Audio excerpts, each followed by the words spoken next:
ভুল জায়গায় কি দাঁড়ালেন লিটন দাস? বাম পাশে দাঁড়ালেই মেলে ট্রফি, অপর পাশে শুধুই হারের দুঃখস্মৃতি। ট্রফি নিয়ে মাতোয়ারা। লিটনের কাপ্তানিতে ক্যারিবিয়ানে এবং শ্রীলঙ্কাতে জোড়া সিরিজ জেতে বাংলাদেশ। ওই দুই সিরিজ শুরুর আগে ফটো সেশনে বাঁ পাশে দাঁড়িয়েই পোজ দিয়েছিলেন এলকিডি, সাফল্যও ধরা দিয়েছিল হাতে। মে মাসে লাহোরের গাদ্দাফি স্টেডিয়ামের ফটো সেশন, ডান পাশ কি তবে অপয়া? 3 ম্যাচেই ভরাডুবি ছিল টাইগারদের। মাস দেড়েক পর ঠিক একইভাবে ট্রফি নিয়ে ফ্রেমে বন্দি লিটন আর সালমান। লাহোরের মতোই পরিণতি কি লিটনদের হতে যাচ্ছে মিরপুরেও? Bangladesh at any stadium, any ground, any country is a very good side. দুনিয়ার যে কোনো মাঠেই চ্যালেঞ্জ ছুড়ে দেওয়ার মতো দল বাংলাদেশ, তাই আমরা প্রত্যেক ম্যাচেই ভালো খেলার লক্ষ্য নিয়ে এসেছি। হ্যাঁ, যদি এখানেও আমরা 3-0 জিততে পারি সেটা অনেক বেশি আনন্দের হবে।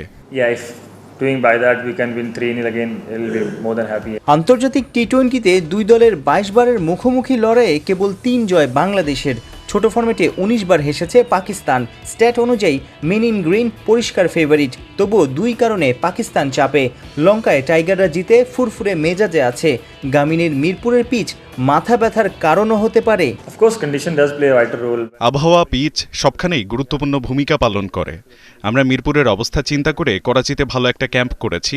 সেখানে স্পিন ট্র্যাকে ব্যাটাররা নিজেদের তৈরি করেছে।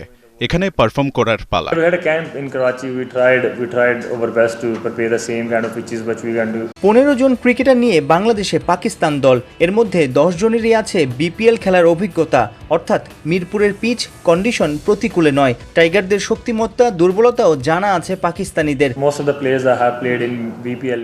দলের বেশিরভাগই বিপিএল খেলেছে, যেটা আমাদের জন্য ইতিবাচক দিক। এই পরিবেশে তারা অভিজ্ঞ এবং সবাই নিজেদের অভিজ্ঞতা দলের সঙ্গে ভাগাভাগি করছে। আমরা সেই অনুযায়ী ম্যাচের জন্য পরিকল্পনা সাজাবো। And we have planned according to that. টি-20 র্যাঙ্কিংয়ে 8-এ পাকিস্তান, 10-এ টাইগাররা।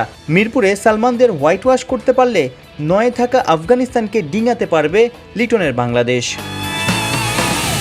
সাইফুল রূপক, 71।